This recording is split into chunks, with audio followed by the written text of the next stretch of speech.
What's up, guys? Welcome back to another episode of the Mets Central podcast. And today we're going to be talking about the Mets getting swept by Atlanta. Nothing new. A series loss versus Pittsburgh. Nothing new.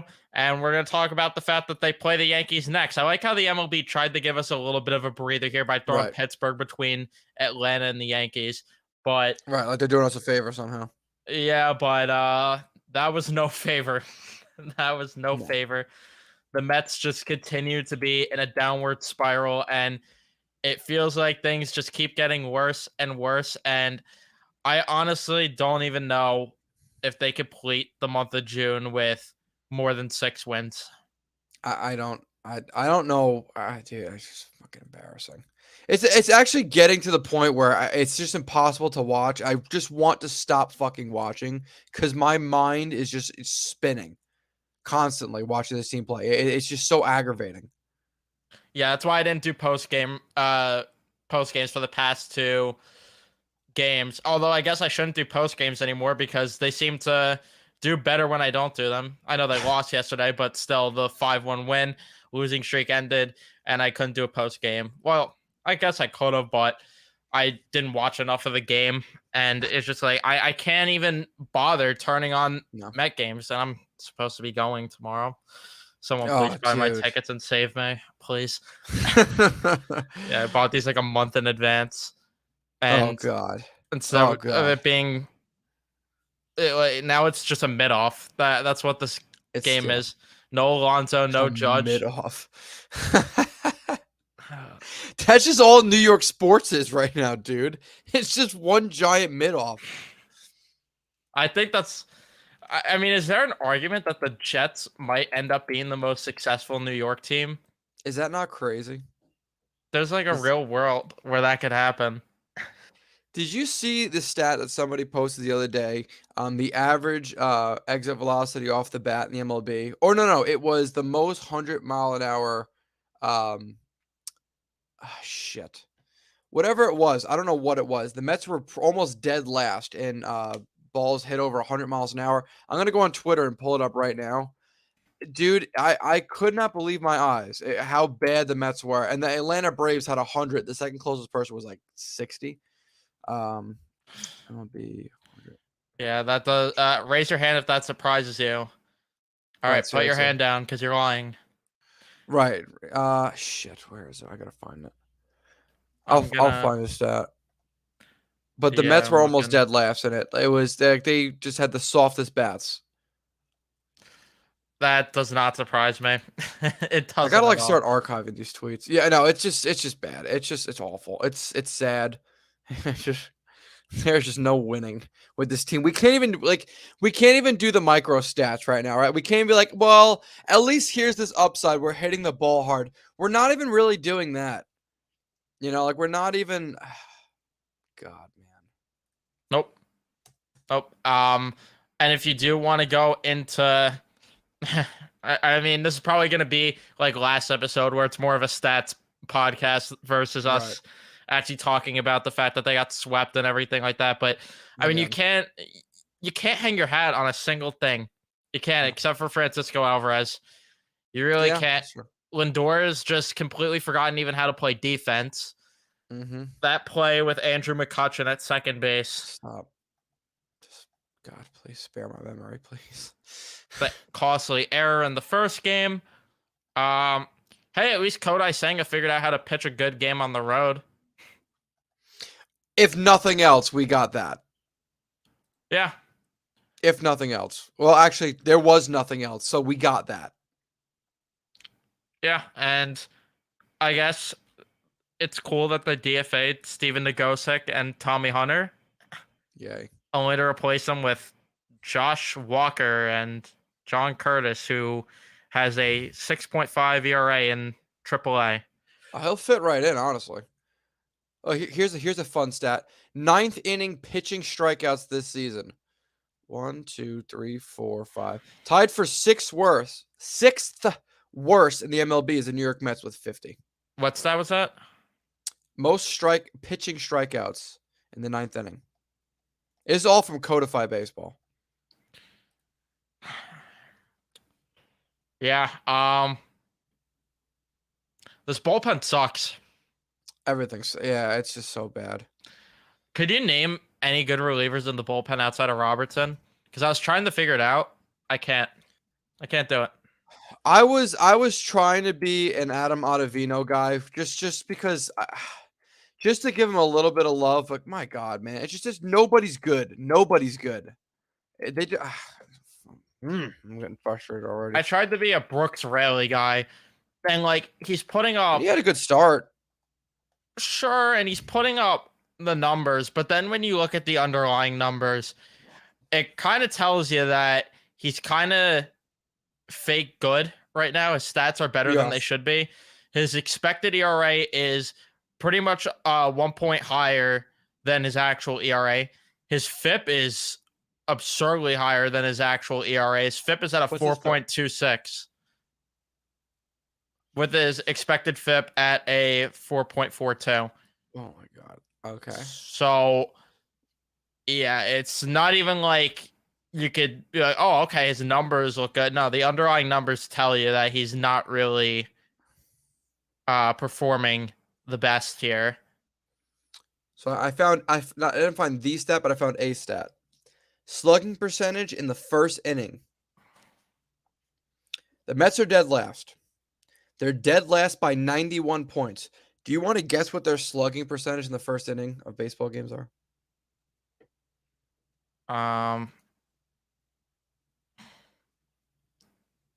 It's got to be like 200.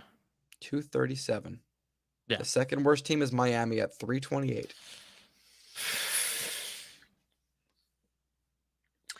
Days since a batter scored 4 runs in a game.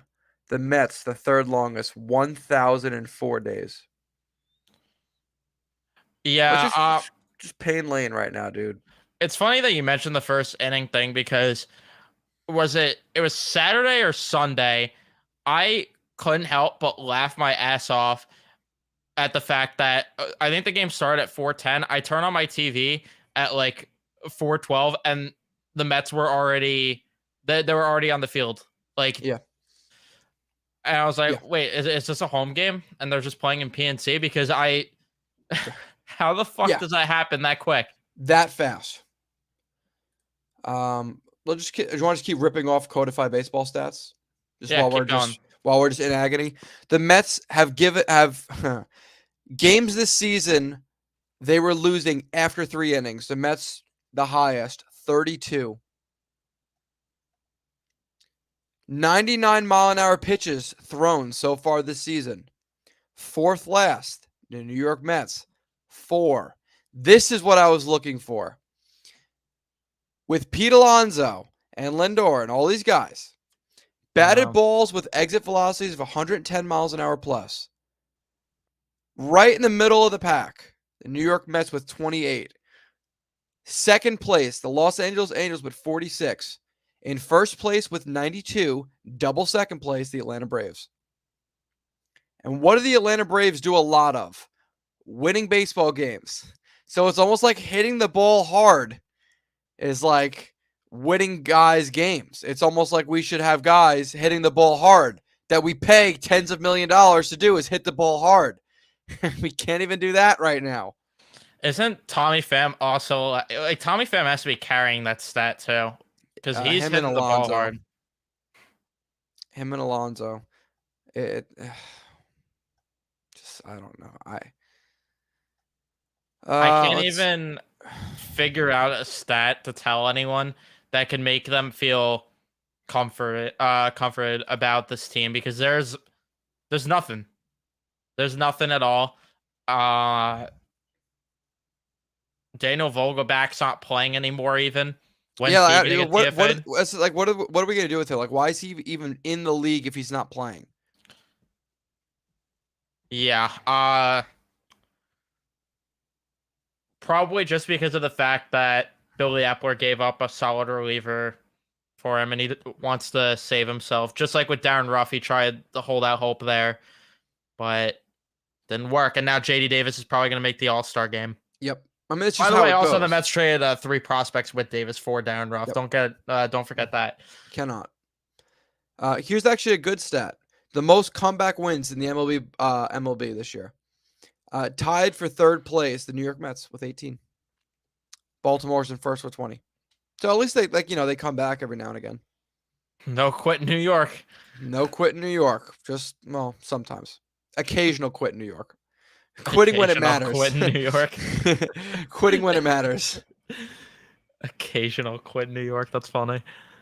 Oh god, dude. It's just fucking, I don't even know. Oh, you know what? It's something I actually thought about the other day because we were talking about guys that the Mets could actually potentially look to acquire if they somehow become available. Not that I think it's in the immediate realm of possibility, but with the Houston Astros, they're only 5 wins out of taking the lead in. And I got to look up In the West. Texas. Yeah, Texas. So Texas 41-23. Houston is 37-29. And I wonder because they've got a really good shortstop right now in Houston, Jeremy Pena, right? Is Jeremy Pena is the shortstop? Yeah. If he somehow, not that he's on a downhill trend, but he's not playing as well as he used to. If at any point Alex Bregman becomes available, would the Mets look at that? Because I thought I saw something this offseason the Mets were looking at Alex Bregman a little bit. I got him pulled up on Baseball Reference right now. He's batting .243 with a 730 OPS, down significantly from his MVP runs. He had a 1015 OPS in 2019, a 926 in 2018. He's also hitting 40-30 dingers, 100-plus RBIs. He's fallen off a lot from where he used to be. His OPS only sitting at a 102. If the Houston Astros look to move Alex Bregman, is this a guy the Rangers oh my God, the Rangers, Jesus Christ. The Mets might take a look at. He's a free agent in 2025. Is this a guy you potentially take a flyer on if you could buy low, only making $20 million a year? No, I wouldn't do it.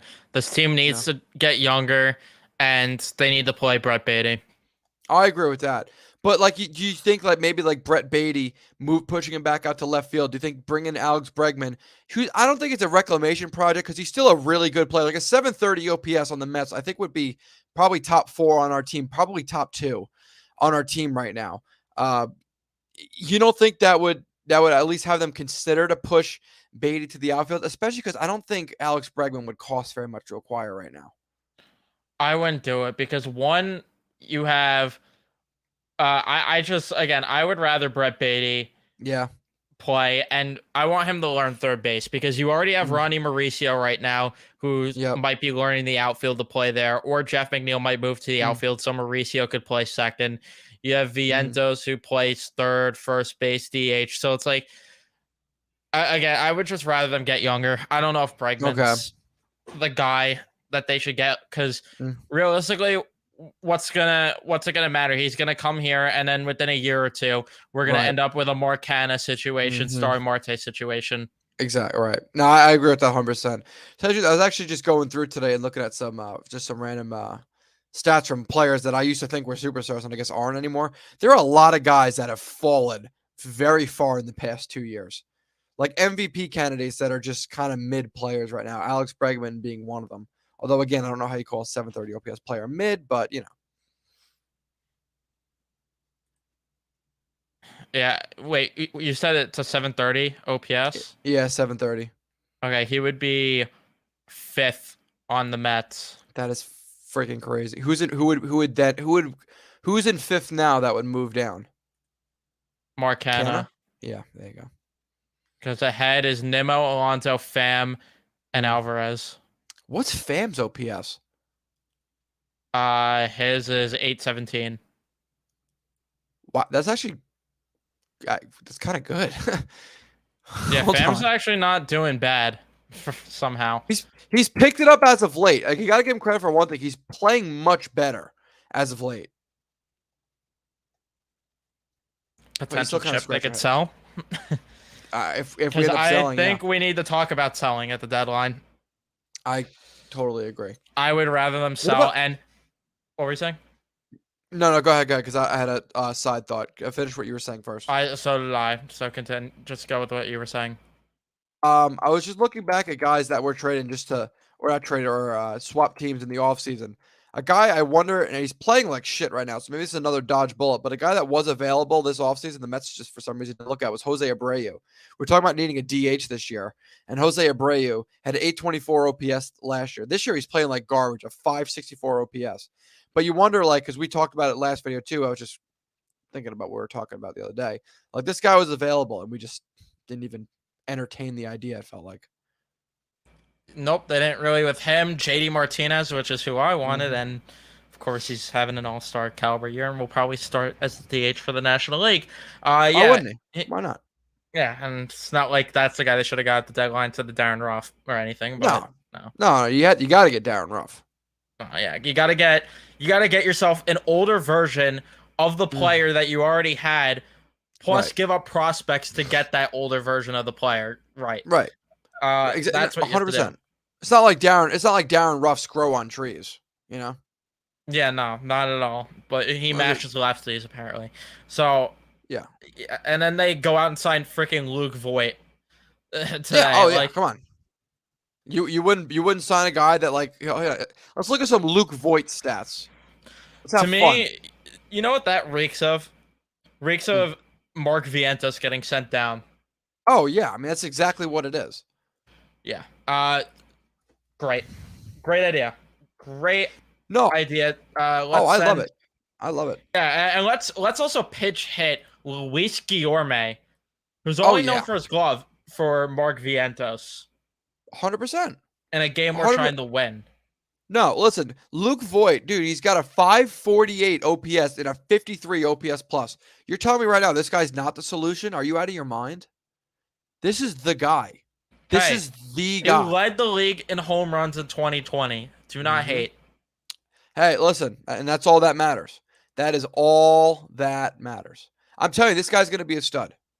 You know, where's that meme of Jonah Hill talking to Brad Pitt? Billy, this is so-and-so. What does he do? Gets on base or whatever the hell that meme is. That's exactly what you but Luke Voigt, and the caption is he doesn't get on base. He doesn't hit for slugging. He doesn't do shit. But we're gonna pay him to do nothing. That makes me think, like, do the Mets even have a process when they're building a roster? Like, every team has a philosophy and a process. Do the Mets have one? Because it's like, you have this random mixed bag of players, and it's like, hey, come on down if your numbers are good in one category. Right, yeah. Right, like they're trying to make like these like 5-head plays, but they're actually setting themselves further back and making themselves look dumber than they actually are. I'm telling you, Billy Epler is building Angels East when we were supposedly supposed to be Dodgers East when Steve Cohen bought the team, and that's what he said he wants us to be. You got the wrong LA guy, buddy. Well, not only that too, but like if you want to take a page out of the Dodgers book, it's paying top dollar and going after every single big free agent, not going after the biggest free agent last year because you don't want to upset your rival fucking owner. And who is it? Steinbrenner, the idiot over there?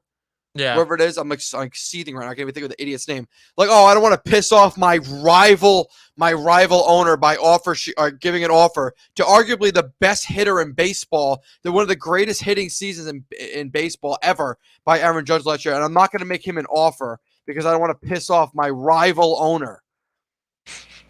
But could you imagine, like you look like, oh, he had 62 home runs, 131 RBIs, and a 1,111 OPS, a 211 OPS plus. But I'm not going to give him an offer because I don't want to hurt somebody's feelings. Who, by the way, is my crosstown rival? No, we don't want that. Heaven forbid. No, why would we want to be better than the team across the town from us? Also, no. Why would we want that? No, absolutely not. No, why would we even entertain an offer for him? Why do that when we could go out and sign 40-year-old starting pitchers?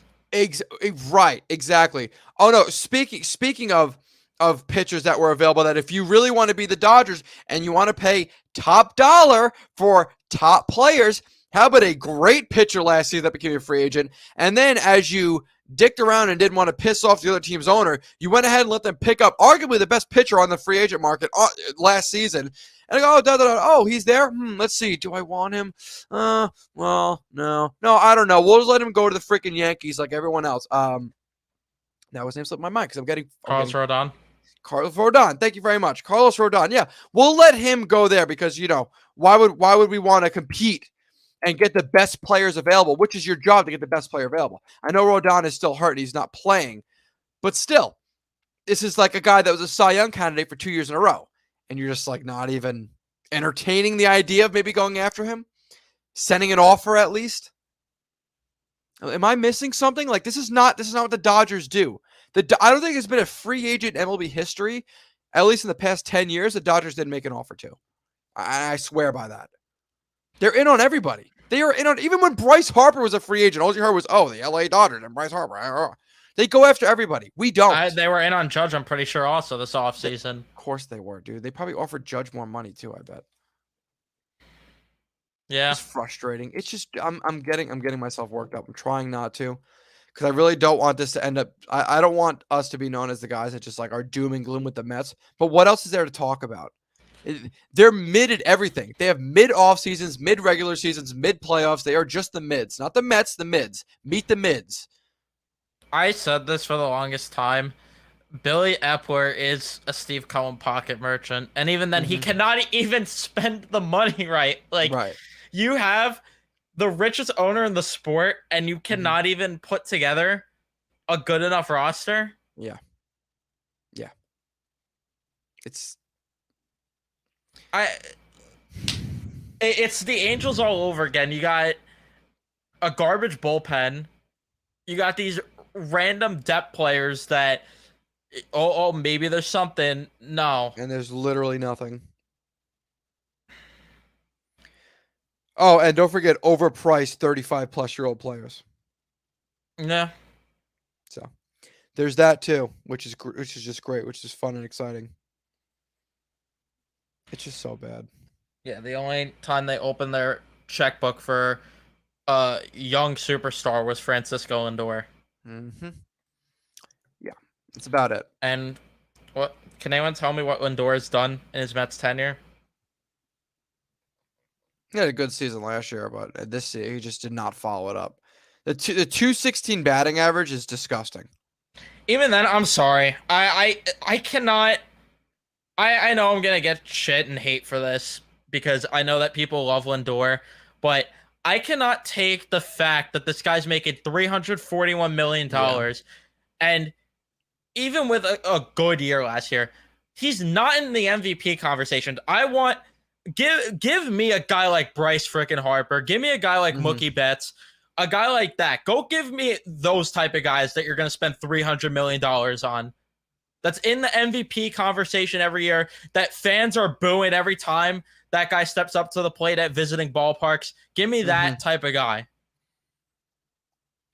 It's just weird, man. I mean, you think like last year, Lindor with his 100-plus RBIs and he's still like the RBI numbers for Lindor are there. I got him pulled up right now. 12 home runs, 43 RBIs.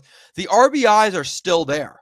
But how is he from 270 down to 216? Like, this is like your superstar. Like you said, this guy's a $341 million contract. And he has the worst batting average in your starting lineup. The worst. And it's really not that close. Nope. The closest guy would be Brett Beatty at 228, the rookie. And that's it. I mean, Tommy Pham. Eduardo Escobar has a higher batting average. Luis Guillorme has a higher batting average.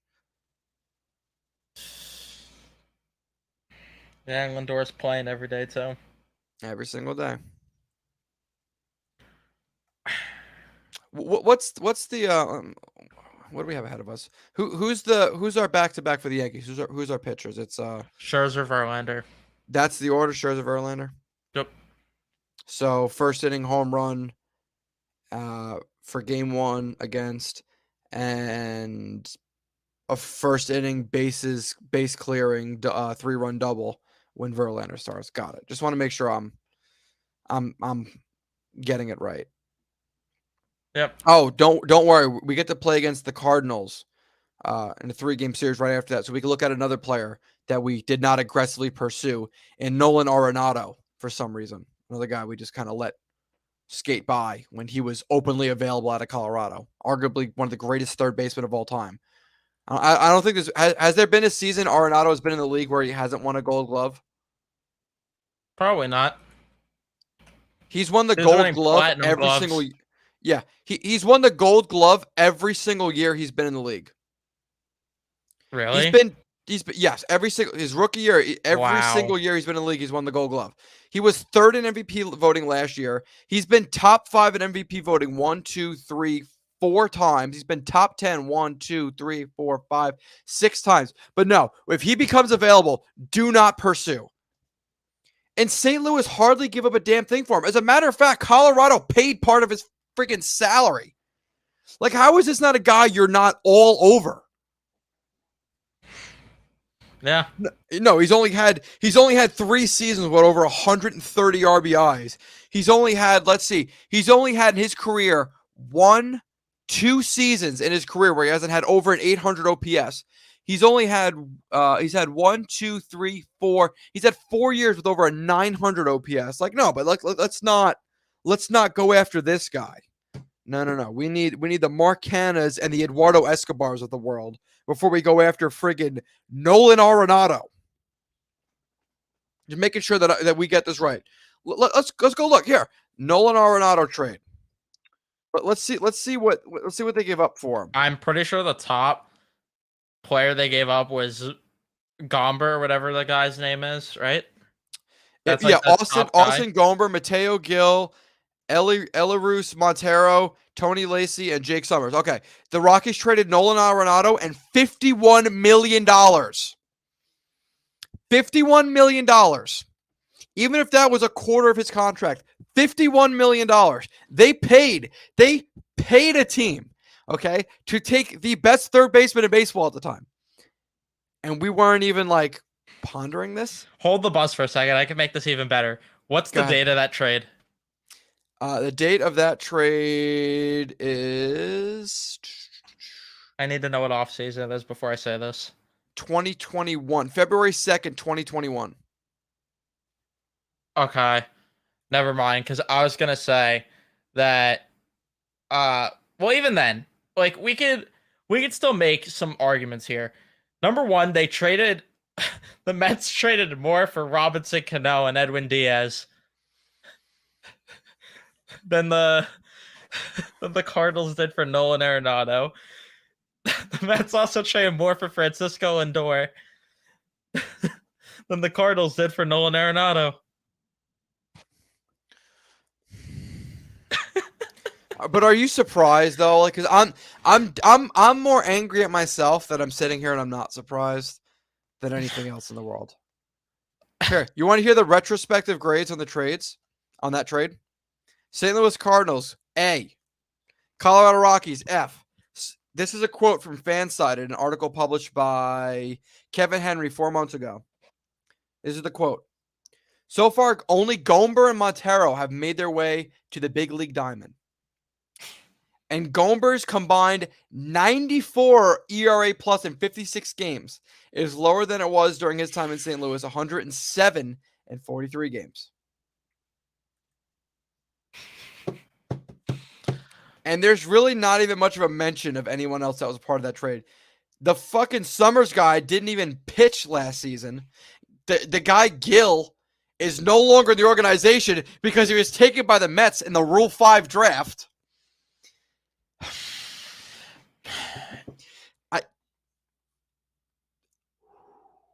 It's okay. You know what's even more sad, too?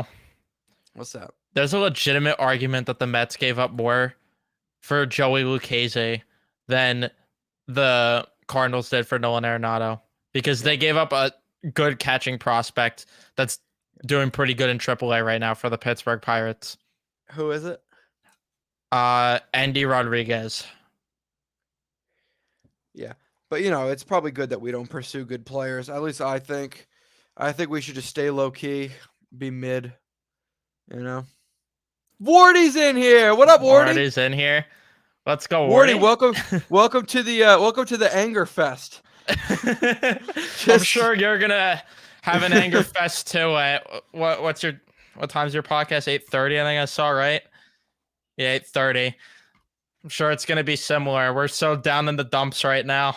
I don't. It's so I bad. Wardy, I gotta say, man, we give you tons of credit all the time. We talk all the time about how much credit we give you for covering this team on a daily basis because Like, yeah, like an my hourly God, basis. Like, this man is a friggin' soldier amongst us.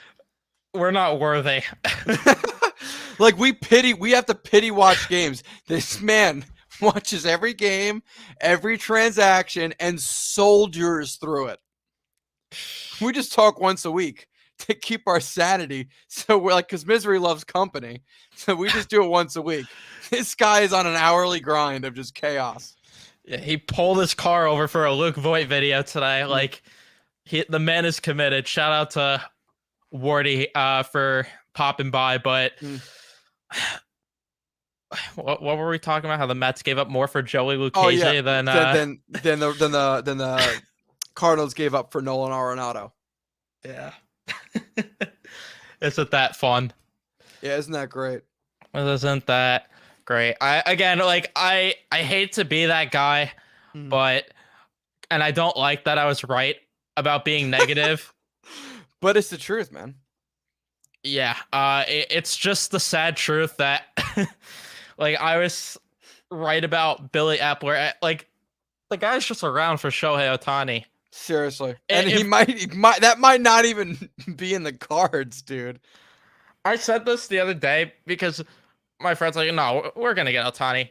I'm trying to even, like, maybe it's just me being blinded and just being so down in the dumps right now with this team, but I'm trying to find, like, any justification for him to choose the Mets over the Dodgers when the Dodgers are probably going to offer the same money when, one, the Dodgers have just proven to be a better team.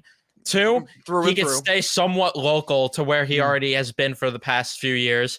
So it's like I'm trying to figure out the incentive, but I simply. Well, no, think about it. Like, if you're Shohei Ohtani, right, you don't want to pitch a gem, give up a run, get on base, go like 2 for 3, 2 for 4, and have Daniel Vogelback behind you to just strike out looking. You don't want, like, imagine like putting a team on your back, carrying them, sitting on second base in scoring position, and then watching guys go down 3 in a row. Like, you don't want to watch Vogelback strike out looking, Eduardo Escobar swinging in the dirt, and Mark Canha strike out looking like this with his giant head just in frame, and that's about it. Like, no, he might get. You don't want that, pitch. like. He might get hit by a pitch. Right, you're right. He might get hit by a pitch, and then whoever's after him will go ahead and Omar strike Narvaez is on deck. Yeah, don't worry. Hey, Omar's on deck. You're good.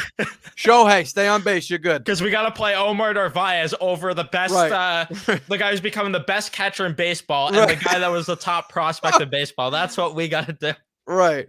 No, don't worry. It's a fly out to left field right here. Go ahead. Wardy had me cracking up. I don't know if you saw that video when he was at the baseball field. Yeah, just standing at the pitches. That the walk away was just too accurate too. But like, how true is that too? Like, the fact that like not even minute-long video resonated with every single Mets fan more than anything else in the history of the Mets is amazing. Like, I felt that video. I knew the joke. I knew what the joke was when I saw him just standing there like this. I didn't even need to read shit. Not hyped about the Rangers hire. Need to talk with Steven sometime soon about it. Yeah. Dude, we gotta get Steven and Wardy on a squad pod when we do the next Rangers big squad pod. That's true. Yeah, we'll definitely get in contact with you, Wardy, with that. We gotta get a big podcast going there with you and Steven. But don't get me off the rails with that, Wardy. Don't get me off the rails more than I already am. We're talking about the Mets. The Meds, yeah, not the Mets, the Meds. I don't know how I could. Actually, do you think you're being disrespectful to teams that are actually mid by calling the Mets the mids? Do you think we're hurting teams' feelings right now? I think I'd be pretty pissed if I was being compared to the Mets right now. Dude, as a matter of fact, I actually took down. We redid our main room. And we took down a bunch of Mets stuff to put up a new dresser, and I was like, oh, I'm just gonna move it into my like streaming and recording space and my gaming space, that being this room. And I'm like, do I really want to represent this team right now? Like, do I actually want company to come over and be like, wow, you have a Mets poster? This guy's a fucking loser. Let's get the hell out of this house before his losing rubs off on us. Like, I barely have Rangers shit still up. Yeah, you think I'm not embarrassed to have that no quit? Where is it? The no quit New York flag up. Oh my God. There we go. No quit New York. That's got to go. That Yeah, that slogan has can to never be go. used ever again. Like no New York team ever again could do that. I mean, technically the Mets can, because like we were just talking about earlier, third in the entire MLB in comeback wins. So technically the Mets are kind of no quit New York. But like if you quit before the game starts, does it still count as quitting? Like when can we actually call it a no quit? Like is it when you're trailing? After the sixth inning, or is it like if you just quit before the game starts? Can we just apply it then? Yeah, we gotta figure out the grounds for that one for Right. what constitutes no quit in New York. We gotta ask whoever the freaking genius is that created it about that. Dude, so wait till No Quit New York has its own like Urban Dictionary entry. Like a shitty quote used by shitty New York sports teams. Yeah, who could even use the no quit New York tag? Like, Nobody. Literally nobody, dude. oh, wait, what'd you say earlier? Some quit in New York or Yes, some whatever it was. occasional quit in New Occasional York. quit. That's what it was. Like if we're just not feeling it, we just take the day off. Yeah, I'm gonna take like a 2-hour lunch today, not a 1-hour lunch. You know, I'm just gonna mill through the day. Just like one of those, dude. It's just, oh my God.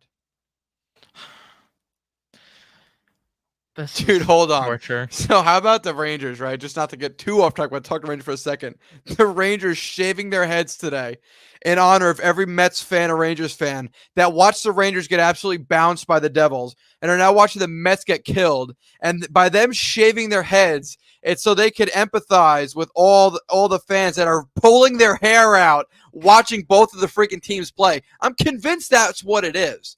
They're like, you know what? We feel bad for you guys. We're going to actually take our hair out. We know you're slowly ripping out yours, but we're actually just going to take ours At off. first, I thought it was them buying into Hines potentially being the coach. God, could you imagine? Oh my God. Yeah, imagine Hines walks in and he does the Steinbrenner. All right, no, instead of no facial hair, no hair at all. Right. Just no hair. No hair in New York. I love how we were both thinking it too. No hair in New York. God, I hate it here. What the fuck am I doing, dude? We could have been Boston fans. We could have been filthy Philly fans. We could have chose like LA. We could have rooted for any team, right? And our parents like, no, Mets and Rangers, right? Like, dude, like I think I have a genuine case. And stop me if I'm wrong. I have a case against my parents where I could take them to court and for some sort of child endangerment or child abuse for raising me a Rangers and a Mets fan. Like, I have to have a case. Somebody has to have my back on this. Oh, I 1,000% have your back on that. Like, we could do a class action lawsuit, just like the kids against the parents of New York or something like that. You know, like we could do this. We could organize this, and we'd have a great case, dude. A great case, dude. I got a haircut 2 days ago. And as my hair, because I took a lot of it off. Like the flow is almost gone. There was white hairs. I'm gonna be 24 in a month, and I've got white hairs. You and I both. Dude, 20. It's bad. I turned 20. We're getting old, bro. This is bad. I attribute it to the Mets and the Rangers. Oh, me too. I kid you not. I'm gonna bald by my mid-20s. I'm not even gonna be surprised when it happens. Dude, we'll be doing this podcast like 4 years from now. We'll both be wearing wigs. Yeah. We'll have like extensions on the side. At least we're repping the no hair in New York, friend. Oh my God, dude. That's got to be a tweet when we're done with this. We got to retweet the picture of Panarin. Hashtag no hair in New York. Fuck it. Let's get ahead of it now. Yeah. Let's get ahead of that before someone steals our shit. No hair in that. No hair in New York. Dude, we are such fucking losers. We have nothing left. MSG account. No hair in New York. Oh my God. Fucking dude. I just tweeted it. I can't take it. I can't. No hair in New York. I'm the only one who's tweeted that hashtag apparently. God. Until John Hines makes the social media team, put it in every single post next year. Dude, how about like imagine they hire John Hines, and like the first game of the season, everyone's bald, but John Hines is the one with the wig. He's got a full fucking head of hair. He's got eyebrows somehow. You know, have MLB teams have home run celebrations, and then they give out a wig for the goal celebration. Yeah. Oh my god, dude. God, dude, you could see into your future if you look at John Hines. Like if John Hines went like this and you could see your future. Like literally, like if fortune tellers ever lose their glass balls, they actually call in John Hines and just have him sit underneath the table. They put a drapery around everything but his bald head, and they just rub his head to get their visions. God, we're a bunch of sick bastards, aren't we? We went up completely off the rails. Completely off the rails. Damn it, Wardy. God, man. Oh my god. It's fine. You guys are, you and Wrecker are talking about soup for the first 30 minutes on your podcast. It's fine. Soup. We could bring back Eric Campbell. We have a real soup. Bring him back on the Mets. Eric Soupy. Hey, Wardy, you guys got to get him on the pod. Eric Campbell. That'll be a good one. God, how's that for a weird Met name? The day you get Eric O'Flaherty on the podcast, oh my god, I'll donate $100 on the spot. I promise you that. God, dude, fucking, I can't. I'm losing it, dude. Oh, remember like a month ago when we talked about how like it would be cool to have this be our full-time gig? Yeah, and we're just sitting here just like having to laugh at ourselves because there's nothing left. A tweet, no hair in New York. Yeah, like this is like our peak. Well, dude, not only that, how about 2 months ago, the Rangers had Kane and Tarasenko at the deadline. The Mets were like fucking going after Carlos Correa.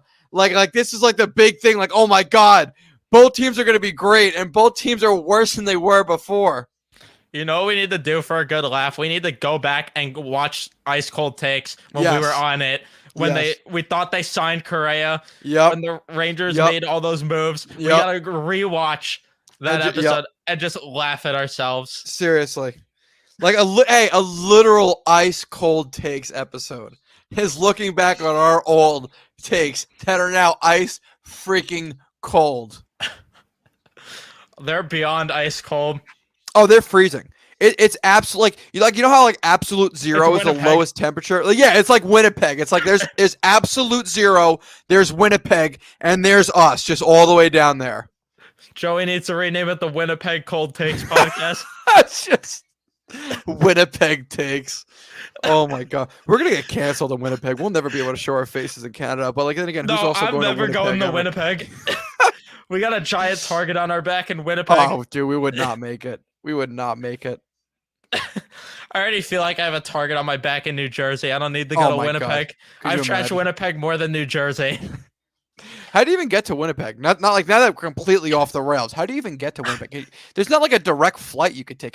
Do they even ask for your passport? Like, do you think they get enough like people that show up there like on vacations that they even ask for passports? Like, just like, oh, thank you, just thank you for showing up. We're glad that someone wants to. Just thanks for coming out. So like, what do you guys have in Winnipeg? Like, we have like I think we have a highway. We have we've got a Dunkin' Donuts, but the Baskin Robbins hasn't been put in quite yet. We got a Burger King, but they took out the slides because they froze. A kid went down, it cracked, went through it, sued us. So we have half a Burger King.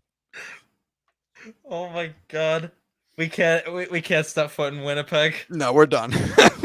we're cooked in Winnipeg. You just put the nail in the coffin right there with what you just said. Cooked. You went even further than we ever have. Not even double down, triple, quadruple down on the Winnipeg hatred.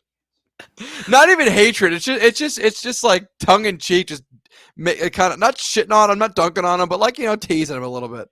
I cannot wait for the day that some Winnipeg Jets fan just goes in and clips everything we say about Winnipeg, puts us on Twitter, we get canceled by Winnipeg. Oh no, we can never go to Winnipeg. Shit! Wherever will I have my honeymoon now? I was about to say that. Like, dude, I have to go in. Like, I have to wake up Grace. Like, hey, babe, listen, I'm so sorry. I hate to break the news. The honeymoon trip to Winnipeg.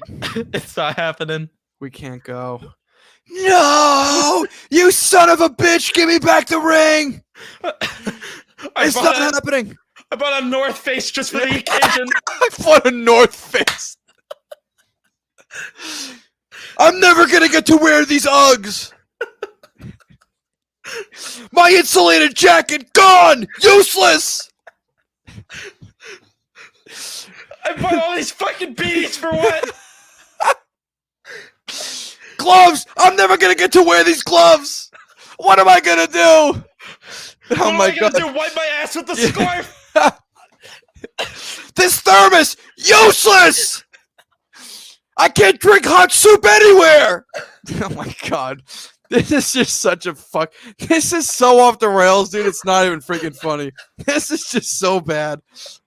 We gotta laugh a little bit though, right?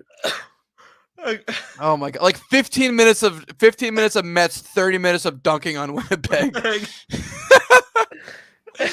And 5 minutes of no hair in New York. Yeah, 5 minutes of no hair in New York. Just wherever we can squeeze it in.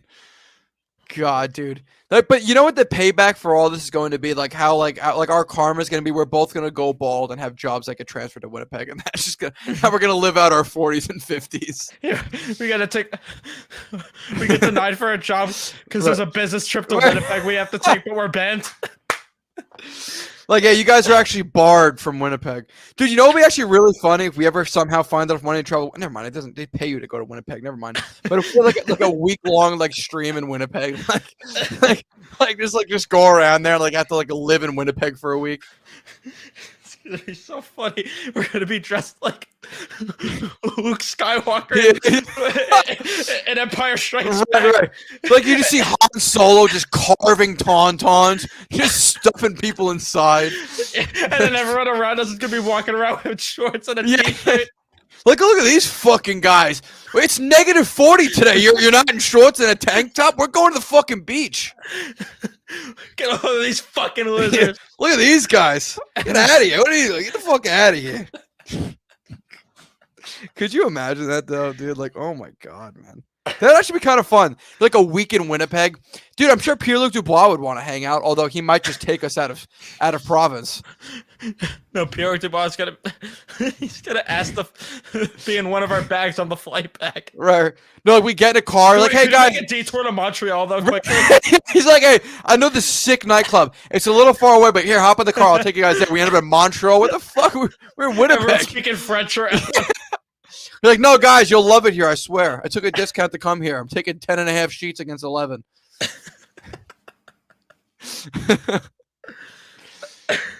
How many people are still listening to this? There's no way. Nobody's here anymore. Everyone's like, yeah, fuck these guys. I was actually looking too earlier. I'm like, wow, we're not doing bad with the views lately on the channel. I think that's gonna plummet after. Yeah, that was it. They stopped talking about Winnipeg at this time. If anyone's interested. Oh my god, dude. I might literally, this might be my upload today. I might just clip us talking about Winnipeg for 20 minutes, and that's gonna be my daily upload today. That wouldn't be bad. We gotta put like a bunch of TikTok clips of us dunking on Winnipeg.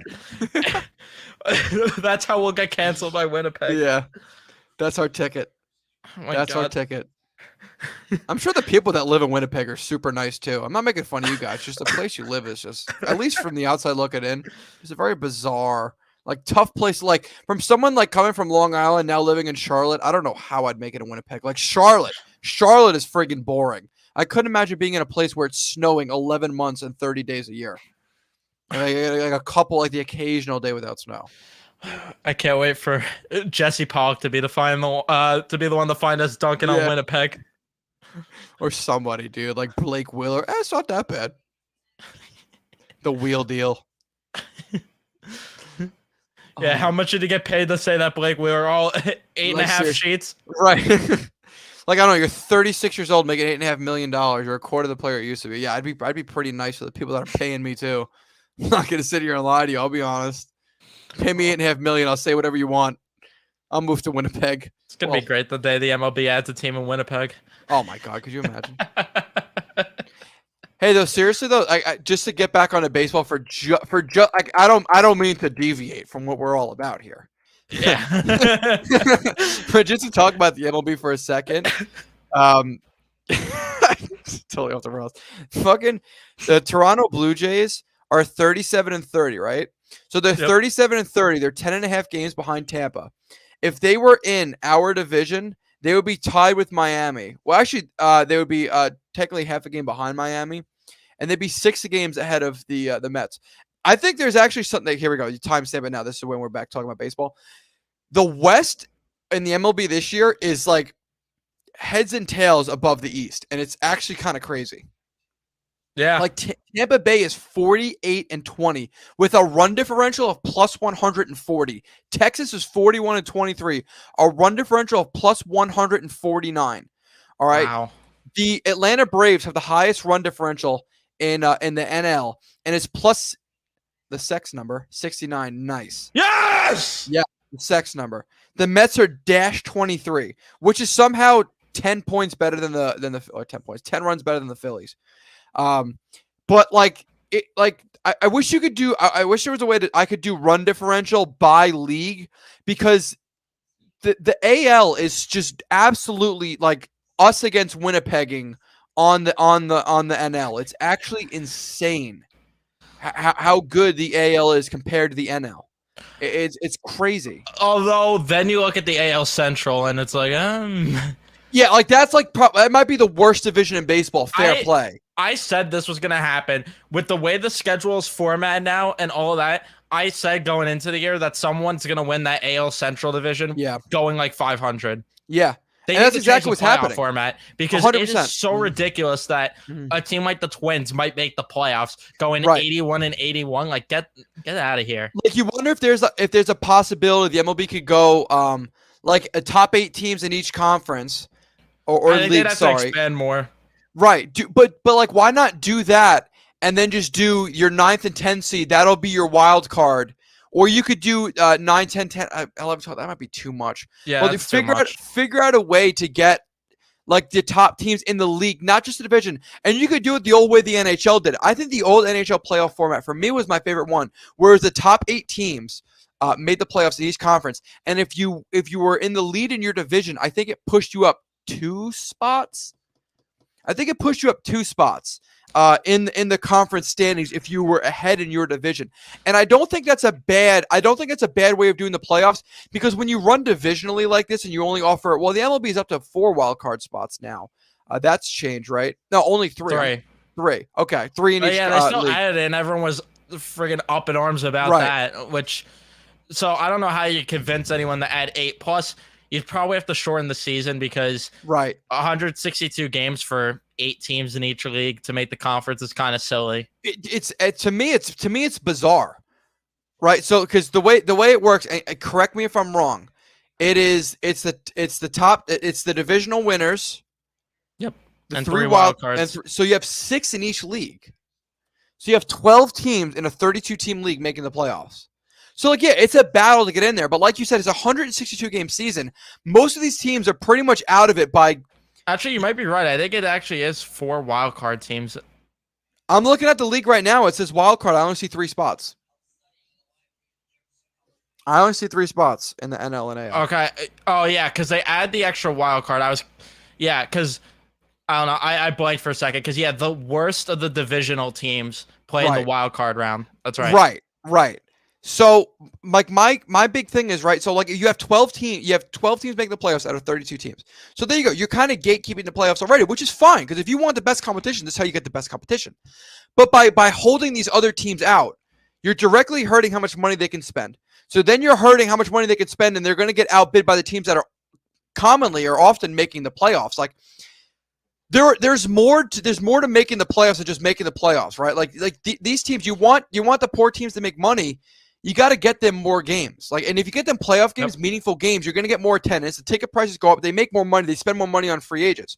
Like, what's the incentive for the Oakland A's, even though I'm not going to be in Oakland for much longer, to spend so much money when they know they're going to be mid as fuck. They know they're going to lose, and they're going to fight for 6, or I'm sorry, technically 4, because they can only win 1 division spot and 3 wildcard spots. What's their incentive to spend that much money to play against, what is it, 16 teams in each league? And they got to compete against 12 to get a wild card spot, technically, right? What is their incentive when they were like a 200 or 300 team the season before? There's no incentive. So I think if you expand the playoffs and you do like an 8-8 format like the NHL used to have, I think you'll find more parity and more teams willing to spend and not take such a long time rebuilding. I think you'll find that. But then again, a big issue with the MLB right now is there's not enough players to go around because there's too many teams and too many positions.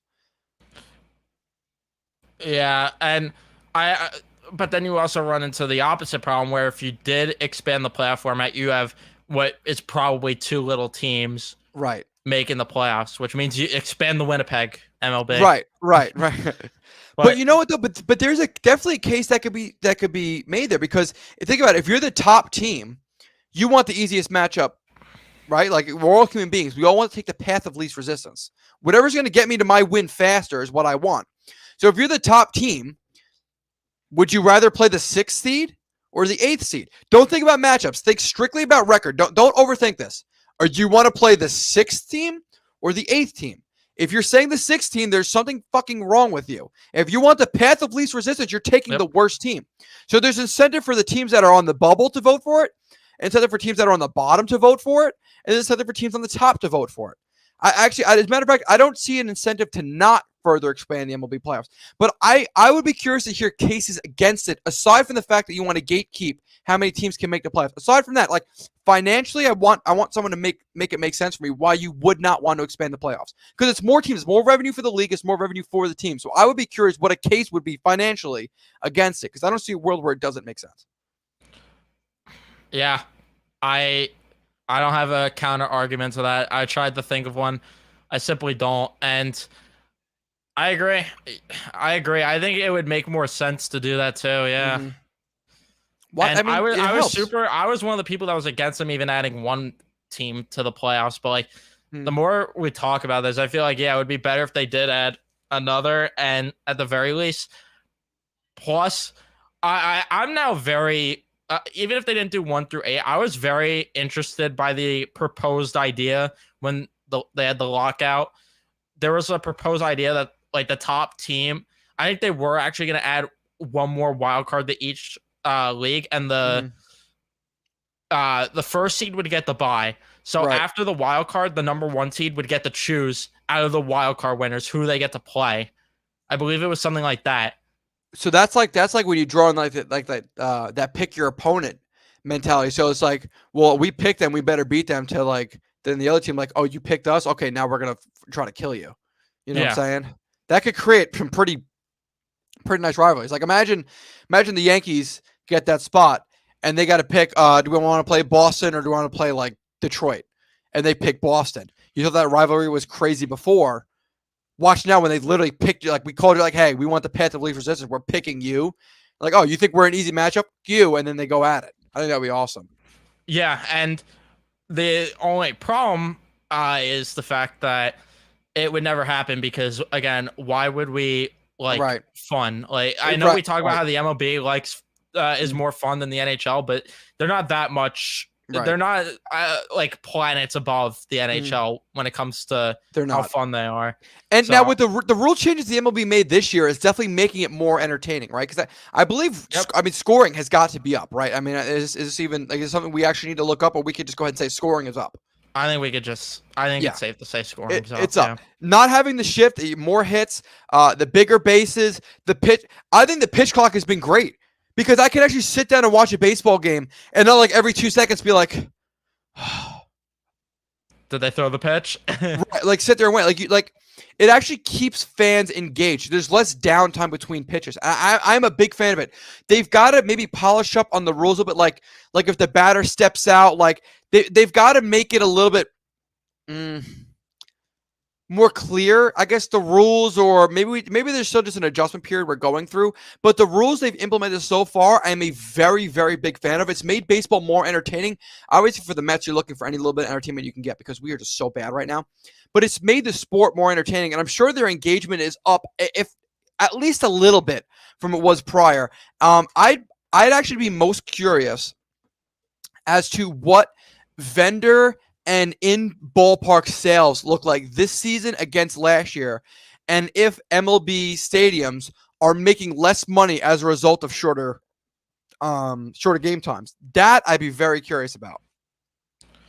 Yeah, that's an interesting question because it can't be that much. To tell you the truth, I doubt it is, because if you think about a baseball game, right? Like every baseball game I've ever been to, the stadium is hardly ever packed out when you get there. People stroll in late. Yep. And then usually by the 7th inning, it's maybe a quarter cleared out by then. Yep. Especially if people bring their kids, they usually don't stay the whole time. So the only difference is, like, I guess a way to counteract that would be when they stop serving alcohol at baseball games. When the 7th inning stretch is when I think the 7th inning. Yeah. So like, you obviously stop serving alcohol then at the same, right? But what if you open the stadium earlier and leave it open later? So like, you still have that time lost at the ballpark, but you're just not shutting down as early. Yeah, so like that would be an idea. You know what I'm saying? Yeah. That way you're open for the same amount of time as you were before, but you're actually getting it. As a matter of fact, I bet you'd get more engagement than you would during games, because if you're showing up early, there's nothing to watch, so you're just out and about shopping. Once the game's over, if you could stay later, you're just out and about shopping. There's nothing else to watch. Yeah. Yeah, I agree. That would make sense. Almost too much sense. Yeah, but again, why do that? Because why have fun? Why have fun? Why separate ourselves from the other leagues? Mm-hmm. It just doesn't make any sense. Especially the picking your opponent thing for the playoffs. Like, I'd love that, dude. That would be so different from anything every other league does. Like, that is something that would be entertaining for people to watch. Well, and dude, imagine if like some MLB team profiles started getting some personalities attached to them, and the team that imagine the team that gets picked just dummies the team that picked them. The trolling, like imagine like some Vegas Golden Knights Twitter level of trolling on Twitter for a whole off season. Kind of exciting, dude. I could get behind it. I don't understand that too though. Like I love how people talk about how the Golden Knights Twitter account is cringe and everything, but then you have the other side where people are like, "Oh, this team Twitter account is too boring." You can't win. No, you can't. There's no winning. No win in New York. No win in New York. No hair in New York. No anything in New York. No Winnipeg in New York. There's barely a Winnipeg in Winnipeg. No Winnipeg in Winnipeg. It's just snow. It's snow and like a blip of Winnipeg, and then just more snow. Fucking. And Pierre-Luc Dubois. That's about it. Whacking Connor Hellbuck's shins. Well, Hellebuck's shadow here in a couple weeks. Well, yeah, that's true. He won't be around much longer. I don't know if I have much else to say. We dunked on Winnipeg. Yeah, we covered all bases.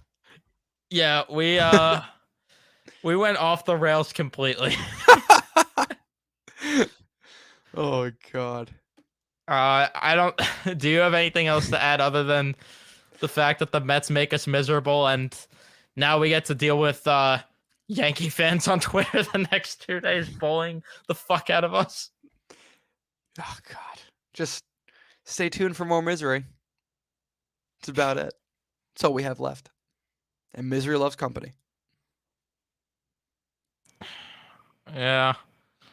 The only thing that I'll say is there's still no hair in New York. None to be found. Hey, next episode we're doing ball caps. Next Rangers pod. Dude, next Rangers pod, bald caps. If they hired Hines, we absolutely would have to do that. That'd be fucking amazing. Dude, even if they hire Laviolette, let's just do ball caps next pod. I'm down for that. We'll figure out when that's gonna be. That's another thing we have to figure out. If the Rangers, want to make their coaching hire official, that'd be nice. Anyway, we're gonna wrap it up here. Thank you guys so much for watching. Leave a like if you enjoyed. Subscribe if you guys are new. And definitely subscribe if you're from Winnipeg because we know that you love us. So please welcome us in your city too, because I'd love to go there for my honeymoon. But that's gonna be it. Thank you guys for watching. We'll see you in the next one. Deuces, y'all.